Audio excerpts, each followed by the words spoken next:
Everyone, कैसे हो आप सभी। स्वागत है आपका अपने चैनल टीचिंग विद बानी में। आई होप आप सभी अच्छे होंगे और अपनी तैयारी को बेहतर कर रहे होंगे। दोस्तों, आज की क्लास में हम हिंदी साहित्य और हिंदी व्याकरण के 50 प्रश्नों को करेंगे। तो ऐसे 50 प्रश्न जो पेपर में बहुत पूछे जाते हैं। तो चलिए आज की वीडियो को स्टार्ट करते हैं। उससे पहले अगर आप चैनल पे पहली बार आए हो तो चैनल को सब्सक्राइब और वीडियो को लाइक जरूर करना। आज का हमारा पहला क्वेश्चन है, मिश्र बंधु विनोद का चौथा भाग कब प्रकाशित हुआ? 1934, 1910, 1913, 1900। बताइए इसका राइट आंसर क्या होगा। हाँ जी दोस्तों, मिश्र बंधु विनोद का चौथा भाग कब प्रकाशित हुआ? तो आपको याद रखना 1934 में। इसका राइट आंसर क्या होगा? Option A. दोस्तों, आपको याद रखना जो मिश्र बंधु विनोद है ये 4 भागों में विभक्त है, जिसके पहले 3 भाग का प्रकाशन की बात करें तो आपको याद रखना 1913 में हुआ और चौथे भाग का प्रकाशन 1934 में। जो मिश्र बंधु है इसमें कौन आते हैं तो आपको याद रखना गणेश बिहारी, श्याम बिहारी, सुखदेव बिहारी मिश्र। हमारा क्वेश्चन क्या था? मिश्र बंधु विनोद का चौथा भाग 1934 में प्रकाशित हुआ। हमारा नेक्स्ट क्वेश्चन है, अधिकांश साहित्यकारों के अनुसार हिंदी के प्रथम कवि हैं कबीर, सरहबाद, सूरदास, विद्यापति। बताइए क्या होगा इसका राइट आंसर। हाँ जी, अधिकांश साहित्यकारों के अनुसार हिंदी के प्रथम कवि कौन है तो आपको याद रखना सरहबाद। इसका राइट आंसर क्या होगा? Option A. ये बहुत क्वेश्चन बनता है कि हिंदी के प्रथम कवि कौन है तो आपको याद रखना सरहबाद या सरहप्पा। हमारा नेक्स्ट क्वेश्चन है, हिंदी साहित्य के संदर्भ में गासा द तासी का किस रूप में उल्लेख किया जाता है? काव्यकार के रूप में, समालोचक के रूप में, निबंधकार के रूप में या इतिहासकार के रूप में? बताइए इसका राइट आंसर क्या होगा। हाँ जी, हिंदी साहित्य के संदर्भ में गासा द तासी का किस रूप में उल्लेख किया जाता है तो आपको याद रखना इतिहासकार के रूप में। इसका राइट आंसर क्या होगा? Option D. मैंने आपको क्या बताया? गासा द तासी का उल्लेख इतिहासकार के रूप में किया जाता है। हमारा नेक्स्ट क्वेश्चन है, हिंदी साहित्य के इतिहास लेखन की परंपरा का सूत्रपात किसने किया? जॉर्ज ग्रियर्सन, गासा द तासी, रामचंद्र शुक्ल, मिश्र बंधु। बताइए इसका राइट आंसर क्या होगा। हाँ जी, हिंदी साहित्य के इतिहास लेखन की परंपरा का सूत्रपात किसने किया तो आपको याद रखना गासा द तासी ने। इसका राइट आंसर क्या होगा? Option B. मैंने आपको क्या बताया? इतिहास लेखन की परंपरा का सूत्रपात गासा द तासी ने किया। हमारा नेक्स्ट क्वेश्चन है, हिंदी साहित्य के इतिहास ग्रंथ हिंदी साहित्य विमर्श के लेखक है योगी हरि, सूर्यकांत शास्त्री, हजारी प्रसाद द्विवेदी, पद्मलाल पुन्नालाल बख्शी। बताइए इसका राइट आंसर क्या होगा। हाँ जी, हिंदी साहित्य के इतिहास ग्रंथ हिंदी साहित्य विमर्श के लेखक कौन है तो आपको याद रखना कौन है, जल्दी से बताइए। पद्मलाल पुन्नालाल बख्शी। इसका राइट आंसर क्या होगा? Option D. जबकि बात करें हिंदी साहित्य विमर्श, इसकी सन क्या है तो आपको याद रखना 1923। मैंने आपको क्या बताया? हिंदी साहित्य के इतिहास ग्रंथ हिंदी साहित्य विमर्श के लेखक पद्मलाल पुन्नालाल बख्शी हैं। हमारा नेक्स्ट क्वेश्चन है, हिंदी नवरत्न के लेखक है महावीर प्रसाद द्विवेदी, मिश्र बंधु, प्रताप नारायण मिश्र, इनमें से कोई नहीं। बताइए इसका राइट आंसर क्या होगा। हाँ जी, हिंदी नवरत्न के लेखक कौन है तो आपको याद रखना मिश्र बंधु। इसका राइट आंसर क्या होगा? Option B. मैंने आपको क्या बताया? मिश्र बंधु ही हिंदी नवरत्न नामक पुस्तक के लेखक है। बात करें इसकी सन क्या है तो आपको याद रखना 1910। अब ये जो नवरत्न है इनके नाम क्या है तो आपको याद रखना तुलसीदास, सूरदास, महाकवि देव, बिहारी लाल, त्रिपाठी बंधु जिसमें भूषण और मतीराम, केशव दास, कबीर दास, चंद्रवरदाई और भारतेंदु हरिश्चंद्र। इनके नाम याद रखते। बहुत क्वेश्चन बनता कि हिंदी नवरत्न में कौन सा लेखक नहीं है, या पूछ देंगे कौन सा लेखक है। अगर आपको 9 के याद होंगे नाम तो आप तुरंत ये क्वेश्चन कर जाओगे। हमारा क्वेश्चन क्या था? हिंदी नवरत्न के लेखक मिश्र बंधु हैं। हमारा नेक्स्ट क्वेश्चन है, साहित्य का इतिहास दर्शन किसका ग्रंथ है? नगेंद्र का, महावीर प्रसाद द्विवेदी, नलिन विलोचन शर्मा, नंद दुलारे वाजपेयी। बताइए इसका राइट आंसर क्या होगा। हाँ जी, साहित्य का इतिहास दर्शन किसका ग्रंथ है? तो आपको याद रखना नलिन बलोचन शर्मा का। इसका राइट आंसर क्या होगा? Option C. मैंने आपको क्या बताया? साहित्य का इतिहास दर्शन नलिन बलोचन शर्मा का ग्रंथ है। हमारा नेक्स्ट क्वेश्चन है, हिंदी के प्रारंभिक काल को वीर गाथा काल नाम किसने दिया? आचार्य रामचंद्र शुक्ल, आचार्य हजारी प्रसाद द्विवेदी, राहुल साकेत्यायन, मिश्र बंधु। बताइए इसका राइट आंसर क्या होगा? हाँ जी, हिंदी के प्रारंभिक काल को वीर गाथा काल नाम किसने दिया? तो आपको याद रखना आचार्य रामचंद्र शुक्ल ने। इसका राइट आंसर क्या होगा? Option A. मैंने आपको क्या बताया? हिंदी के प्रारंभिक काल को वीर गाथा काल नाम आचार्य रामचंद्र शुक्ल ने दिया। हमारा नेक्स्ट क्वेश्चन है, आदि काल को प्रारंभिक काल नाम किसने दिया? मिश्र बंधुओं ने, ग्रीसन ने, महावीर प्रसाद द्विवेदी ने, हजारी प्रसाद द्विवेदी ने। बताइए इसका राइट आंसर क्या होगा? हाँ जी, आदि काल को प्रारंभिक काल नाम किसने दिया? तो आपको याद रखना मिश्र बंधु ने। इसका राइट आंसर क्या होगा? Option A. मैंने आपको क्या बताया? आदिकाल को प्रारंभिक काल नाम मिश्र बंधुओं ने दिया। जो मिश्र बंधु है उन्होंने प्रारंभिक काल को दो भागों में बांटा है। पहले भाग का नाम पूर्व प्रारंभिक काल और दूसरे भाग का नाम उत्तर आरंभिक काल है। हमारा क्वेश्चन क्या था? आदिकाल को प्रारंभिक काल नाम मिश्र बंधुओं ने दिया। हमारा नेक्स्ट क्वेश्चन है, आदिकाल को बीज बप्पन काल नाम किसने दिया? आचार्य विश्वनाथ प्रसादी मिश्र, आचार्य रामचंद्र शुक्ल, आचार्य महावीर प्रसाद द्विवेदी, आचार्य भगीरथ मिश्र। बताइए इसका राइट आंसर क्या होगा? हाँ जी, आदिकाल को बीज बप्पन काल नाम किसने दिया? तो आपको याद रखना आचार्य महावीर प्रसाद द्विवेदी। इसका राइट आंसर क्या होगा? Option C. मैंने आपको क्या बताया? आदिकाल को बीज बप्पन काल नाम महावीर प्रसाद द्विवेदी ने दिया। नेक्स्ट क्वेश्चन है, हिंदी में हिंदी साहित्य का इतिहास सबसे पहले किसने लिखा? ग्रीसन, गासा दत्तासी, शिव सिंह सेंगर, रामचंद्र शुक्ल। बताइए इसका राइट आंसर क्या होगा? हाँ जी, हिंदी में हिंदी साहित्य का इतिहास सबसे पहले किसने लिखा? तो आपको याद रखना शिव सिंह सेंगर ने। इसका राइट आंसर क्या होगा? Option C. शिव सिंह सेंगर ने किसमें लिखा? शिव सिंह सरोज में। कब लिखा? 1883 में। मैंने आपको क्या बताया? हिंदी में हिंदी साहित्य का इतिहास सबसे पहले शिव सिंह सेंगर ने 1883 में शिव सिंह सरोज में लिखा। हमारा नेक्स्ट क्वेश्चन है, पुरानी हिंदी नामकरण किसने किया? हजारी प्रसाद द्विवेदी, ईसा अल्लाह खां, रामचंद्र शुक्ल, चंद्रधर शर्मा गुलेरी। बताओ क्या होगा इसका राइट आंसर? हाँ जी दोस्तों, ये बहुत इंपॉर्टेंट क्वेश्चन है, जल्दी से बताइए क्या होगा इसका राइट आंसर? पुरानी हिंदी का नामकरण किसने किया? तो आपको याद रखना चंद्रधर शर्मा गुलेरी ने। इसका राइट आंसर क्या होगा? Option D. मैंने आपको क्या बताया? पुरानी हिंदी नामकरण चंद्रधर शर्मा गुलेरी ने किया। हमारा नेक्स्ट क्वेश्चन है, आचार्य शुक्ल के अनुसार हिंदी साहित्य का आविर्भाव कब से कब माना जाता है? प्राकृत से, संस्कृत से, प्राकृत की अंतिम अपभ्रंश अवस्था से, पाली से। बताओ क्या होगा इसका राइट आंसर? हाँ जी, आचार्य शुक्ल के अनुसार हिंदी साहित्य का आविर्भाव कब से माना जाता है? तो आपको याद रखना प्राकृत की अंतिम अपभ्रंश अवस्था से। इसका राइट आंसर क्या होगा? Option C. मैंने आपको क्या बताया? आचार्य शुक्ल के अनुसार हिंदी साहित्य का आविर्भाव कब से माना जाता है? प्राकृत की अंतिम अपभ्रंश अवस्था से। हमारा नेक्स्ट क्वेश्चन है, इनमें से काशी नागरी पचारी सभा के संस्थापकों में से कौन नहीं है? बाबू श्याम सुंदर दास, ठाकुर शिव कुमार सिंह, राम नारायण मिश्र, रामचंद्र शुक्ल। बताइए इसका राइट आंसर क्या होगा? हाँ जी, काशी नागरी पचारी सभा के संस्थापकों में कौन नहीं है? तो आपको याद रखना रामचंद्र शुक्ल। इसका राइट आंसर क्या होगा? Option D. दोस्तों आपको याद रखना जो रामचंद्र शुक्ल है ये काशी नागरी पचारी सभा के संस्थापकों में नहीं आते हैं।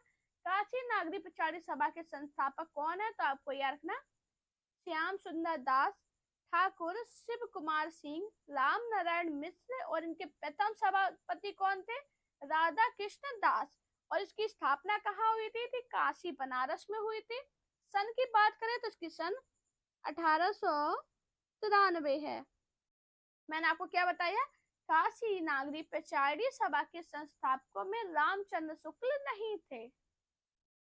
हमारा नेक्स्ट क्वेश्चन है, साहित्य जन समूह के हृदय का विकास है, यह परिभाषा किसकी है? भारतेंदु हरिश्चंद्र, महावीर प्रसाद द्विवेदी, बालकृष्ण भट्ट, हजारी प्रसाद द्विवेदी। बताओ क्या होगा इसका राइट आंसर? साहित्य जन समूह के हृदय का विकास है, यह परिभाषा किसकी है? तो आपको याद रखना बालकृष्ण भट्ट की। इसका राइट आंसर क्या होगा? Option C. काफी बार एग्जाम में पूछी गई है कि साहित्य जन समूह के हृदय का विकास है, ये परिभाषा किसकी है? तो आपको याद रखना बालकृष्ण भट्ट की। हमारा नेक्स्ट क्वेश्चन है, भाषा काव्य संग्रह किसकी कृति है? महेश दत्त शुक्ल, देवी दत्त शुक्ल, रामचंद्र शुक्ल, श्याम बिहारी मिश्र। बताओ क्या होगा इसका राइट आंसर? हाँ जी, भाषा काव्य संग्रह किसकी कृति है? तो आपको याद रखना महेश दत्त शुक्ल। इसका राइट आंसर क्या होगा? Option A. मैंने आपको क्या बताया, भाषा काव्य संग्रह महेश दत्त शुक्ल की कृति है। और बात करें इसकी सन क्या है, तो आपको याद रखना 1873। हमारा नेक्स्ट क्वेश्चन है, हिंदी साहित्य का अतीत के लेखक हैं विश्वनाथ प्रसाद मिश्र, श्याम सुंदर दास, विश्वनाथ प्रसाद त्रिपाठी, गणपति चंद्र गुप्त। बताओ इसका राइट आंसर क्या होगा? हाँ जी, हिंदी साहित्य का अतीत के लेखक कौन है? तो आपको याद रखना विश्वनाथ प्रसाद मिश्र। इसका राइट आंसर क्या होगा? Option A. दोस्तों आपको याद रखना जो हिंदी साहित्य का अतीत है इसके दो भाग हैं।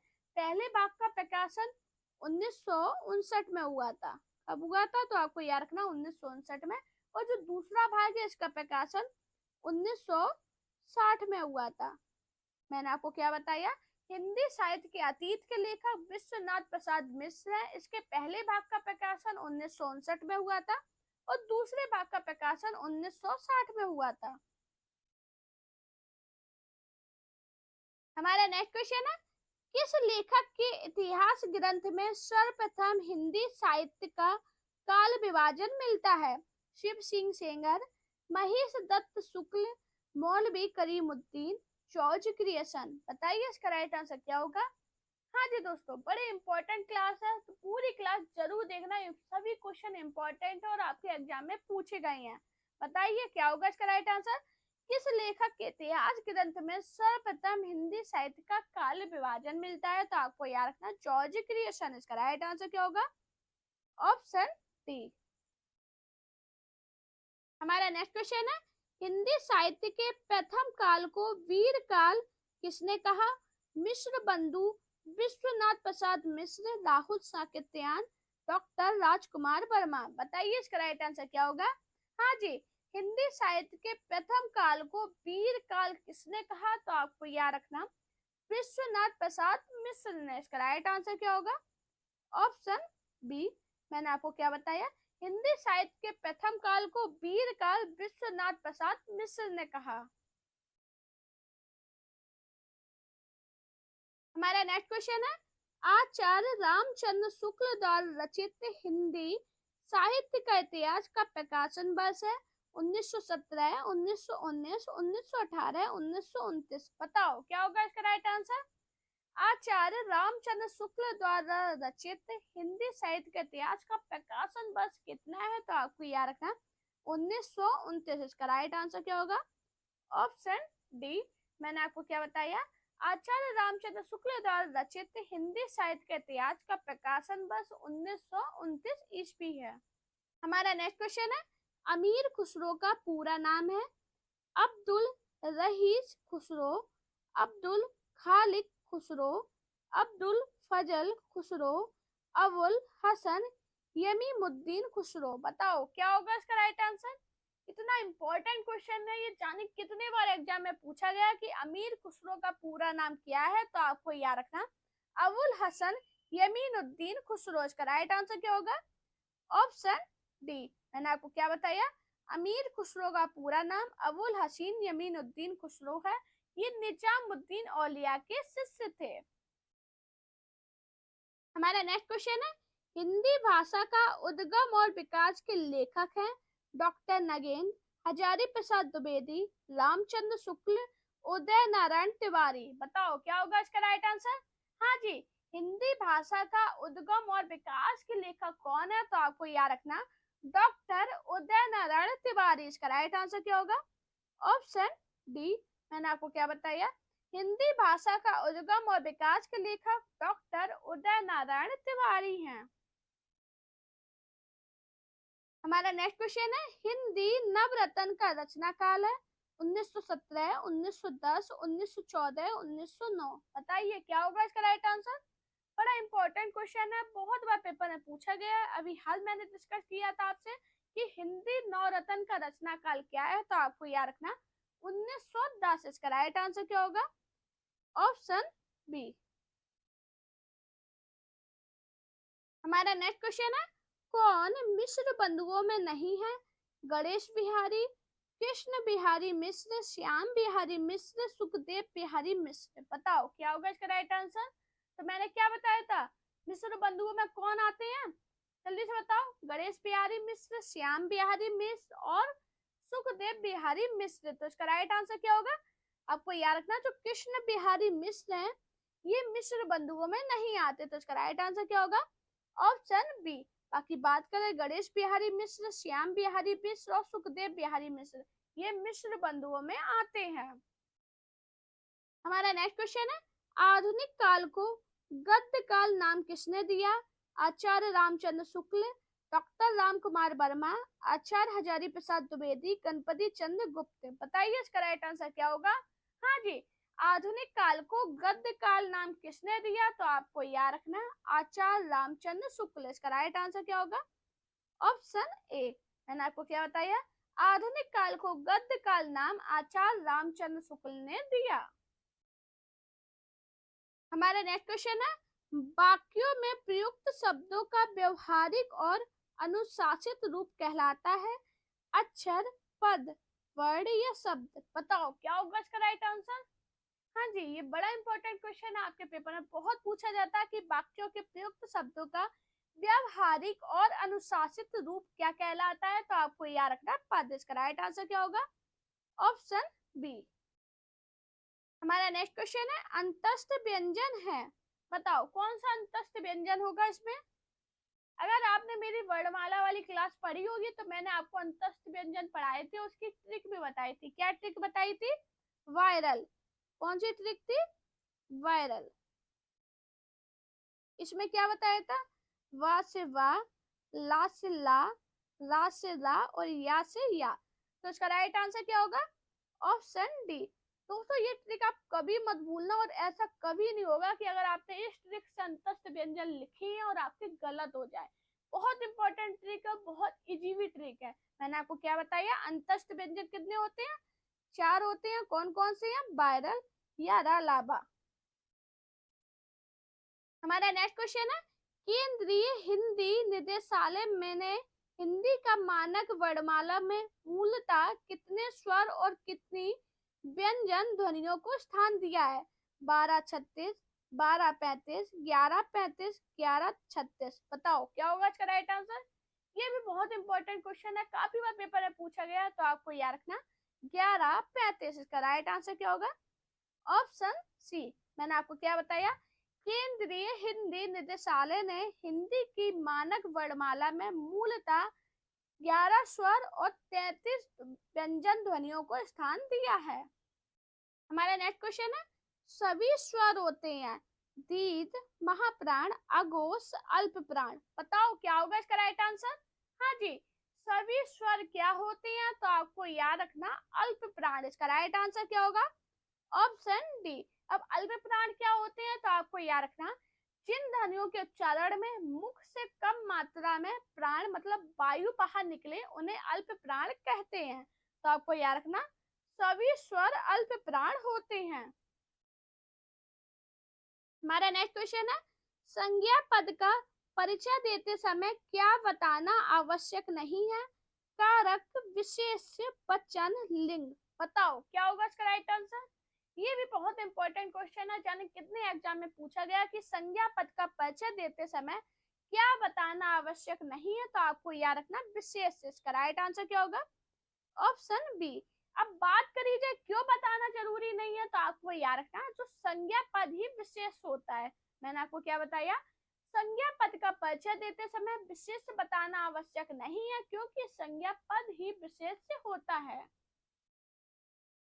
हमारा नेक्स्ट क्वेश्चन है, निम्नलिखित में से कौन सा शब्द अविकारी है? शहर, साधु, सुख, वह। बताओ क्या होगा इसका राइट आंसर? हाँ जी, कौन सा शब्द अविकारी है? तो आपको याद रखना जो वह शब्द है ये अविकारी है, तो इसका राइट आंसर क्या होगा? Option D. अब बात करें जो अविकारी शब्द है ये होते क्या है, तो आपको याद रखना जिन शब्द में वचन, लिंग, कारक का कोई भी प्रभाव नहीं होता, कोई भी विकार उत्पन्न नहीं होता है, वो क्या होती है? अविकारी शब्द। मैंने आपको क्या बताया, जिन शब्द में वचन, लिंग, कारक के कारण कोई भी विकार उत्पन्न नहीं होता उन्हें अविकारी शब्द कहते हैं, और जो वह है अविकारी शब्द है। हमारा नेक्स्ट क्वेश्चन है, निम्नलिखित में से भाववाचक संज्ञा शब्द पंडित, बुद्धिमत्ता, मेधावी, लघु। बताओ क्या होगा इसका राइट आंसर? हाँ जी, आज व्याकरण के जितने भी प्रश्न लिए ये सभी आपके एग्जाम में पूछे गए, तो पूरी क्लास जरूर देखना और ये जरूर बताना कि व्याकरण के प्रश्नों में आप कितने सही कर पाए हो। अभी इसका आंसर बताइए, भाववाचक संज्ञा शब्द कौन है? तो आपको याद रखना बुद्धिमत्ता। इसका राइट आंसर क्या होगा? Option D. दोस्तों आपको याद रखना बुद्धिमान विश्लेषण शब्द है जिसमें ता तद्धित प्रत्यय जोड़कर भाववाचक संज्ञा बनाया गया है। ये याद रखना किस क्या जोड़ा गया इसमें? ता तद्धित प्रत्यय जोड़कर भाववाचक संज्ञा शब्द बनाया गया है, तो बुद्धिमत्ता भाववाचक संज्ञा है। हमारा नेक्स्ट क्वेश्चन है, कौन सा शब्द विशेषण है? सोना, चचेरा, गरज, रक्त। बताओ क्या होगा इसका राइट आंसर? हाँ जी, कौन सा शब्द विशेषण है? तो आपको याद रखना चचेरा शब्द विशेषण है। इसका राइट आंसर क्या होगा? Option B. चचेरा शब्द चाचा शब्द होगा, वो संज्ञा होगा, और इसमें इरा प्रत्यय जोड़कर इसे चचेरा बनाया गया, जो कि एक विशेषण है। मैंने आपको क्या बताया, कौन सा शब्द विशेषण है? तो आपको याद रखना चचेरा शब्द विशेषण है। हमारा नेक्स्ट क्वेश्चन है, करण कारक किस वाक्य में है? राम को फल दो, यह राम की पुस्तक है, वह कलम से लिखता है, वृक्ष से पत्ते गिरते हैं। बताओ क्या होगा इसका राइट आंसर? हाँ जी, करण कारक किस वाक्य में है? तो आपको याद रखना वह कलम से लिखता है। इसका राइट आंसर क्या होगा? Option C. आपको याद रखना करण कारक की पहचान क्या है? से। अब काफी लोग सोच रहे होंगे से तो इसमें भी है, वृक्ष से पत्ते गिरते हैं, इसमें अपादान कारक है। मैंने आपको क्या बताया, करण कारक किस वाक्य में है? तो आपको याद रखना वह कलम से लिखता है। हमारा नेक्स्ट क्वेश्चन है, अपादान कारक किस वाक्य में है? वृक्ष से पत्ते गिरते हैं, धोबी को धुलने के लिए कपड़े दो, उसकी गाय सुंदर, वह फल खाता। बताओ क्या होगा इसका राइट आंसर? अभी हाल मैंने आपको क्या बताया, वृक्ष से पत्ते गिरते हैं, ये होगा अपादान कारक, तो इसका राइट आंसर क्या होगा? Option A. हमारा नेक्स्ट क्वेश्चन है, लिंग की दृष्टि से एक वाक्य शुद्ध है, चाय फीका है, चांदी सोने से कम महंगा है, दही खट्टा है, मिश्री मीठा है। बताओ क्या होगा इसका राइट आंसर? हाँ जी, लिंग की दृष्टि से वाक्य कौन सा शुद्ध होगा? तो आपको पता है चाय फीकी होती है, फीका नहीं होती, ये भी गलत हो गया। चांदी सोने से कम महंगी है, ये भी गलत हो गया। मिश्री मीठी होगी, ये भी गलत हो गया, लेकिन दही खट्टा है, तो इसका राइट आंसर क्या होगा? Option C. हमारा नेक्स्ट क्वेश्चन है, निम्नलिखित में से स्त्रीलिंग शब्द जवाब, हिसाब, गुलाब, शराब। बताओ क्या होगा इसका राइट आंसर? हाँ जी, कौन सा शब्द स्त्रीलिंग है? ये इतना इंपॉर्टेंट क्वेश्चन है, बहुत बार पेपर में पूछा गया, आपको याद रखना। तो शराब शब्द है, ये स्त्रीलिंग है, तो इसका राइट आंसर क्या होगा? Option D. हमारा नेक्स्ट क्वेश्चन है, लिंग की दृष्टि से दही क्या है? स्त्रीलिंग, नपुंसकलिंग, पुल्लिंग, उभयलिंग। बताओ क्या होगा इसका राइट आंसर? हाँ जी, लिंग की दृष्टि से दही क्या होगा? तो आपको याद रखना पुल्लिंग। इसका राइट आंसर क्या होगा? Option C. हमारा नेक्स्ट क्वेश्चन है, निम्नलिखित में से कौन सा स्त्रीलिंग है? उत्साह, मृत्यु, चक्रव्यूह, संकल्प। बताओ क्या होगा इसका राइट आंसर? हाँ जी, कौन सा स्त्रीलिंग है? तो आपको याद रखना मृत्यु। इसका राइट आंसर क्या होगा? Option B. हमारा नेक्स्ट क्वेश्चन है, ठाकुर शब्द का स्त्रीलिंग क्या होगा? ठकुरानी, ठकुरिन, ठकुराइन, ठाकुरी। बताओ क्या होगा इसका राइट आंसर? ये बहुत इंपॉर्टेंट क्वेश्चन है, बहुत बार पेपर में पूछा गया कि ठाकुर शब्द का स्त्रीलिंग क्या होगा? तो आपको याद रखना ठकुरानी। इसका राइट आंसर क्या होगा? Option A. बात करें इसमें क्या जोड़ा गया जिससे ये ठकुरानी बना? तो आपको याद रखना आनी स्त्रीलिंग प्रत्यय जोड़ा गया। क्या बोला जोड़ा गया? तो आपको याद रखना आनी। आनी प्रत्यय जोड़कर ठाकुर से ठकुरानी बनाया गया। हमारा नेक्स्ट क्वेश्चन है, अन्वेषण शब्द का संधि विच्छेद है? अनुएषण, अन्वेषण, अनुवेषण, अन्वेषण। बताओ अन्वेषण का आप संधि विच्छेद क्या करोगे? तो आपको याद रखना अनुएषण। इसका राइट आंसर क्या होगा? Option A. बात करें इसमें कौन सी संधि है? तो आपको याद रखना यड़ संधि। कौन सी संधि है? यड़। मैंने आपको क्या बताया? अन्वेषण में कौन सी संधि है? यड़ संधि है। उसका संधि विच्छेद क्या होगा? अनु प्लस एषण। हमारा नेक्स्ट क्वेश्चन है, नीचे दिए गए शब्दों का सही संधि वाला विकल्प चुनिए। परम ओज, परमोज, परमोज, परमोज, प्रमोज। बताओ क्या होगा इसका राइट आंसर? हाँ जी, सही संधि वाला विकल्प कौन सा होगा? तो आपको याद रखना परम ओज। इसका राइट आंसर क्या होगा? जल्दी से बताओ। Option A. अब बात करें इसमें कौन सी संधि है? तो आपको याद रखना वृद्धि संधि। हाँ जी, ये जरूर याद रखना कौन सी संधि है? वृद्धि संधि। मैंने आपको क्या बताया? परम प्लस ओज का सही संधि क्या होगी? जल्दी से बताओ। तो आपको याद रखना परमोज। हमारा नेक्स्ट क्वेश्चन है, निम्नलिखित में से अयादी संधि का उदाहरण नहीं है? नायक, नाविक, नायिका, वागीश। बताओ क्या होगा इसका राइट आंसर? हाँ जी, अयादी संधि का उदाहरण नहीं है।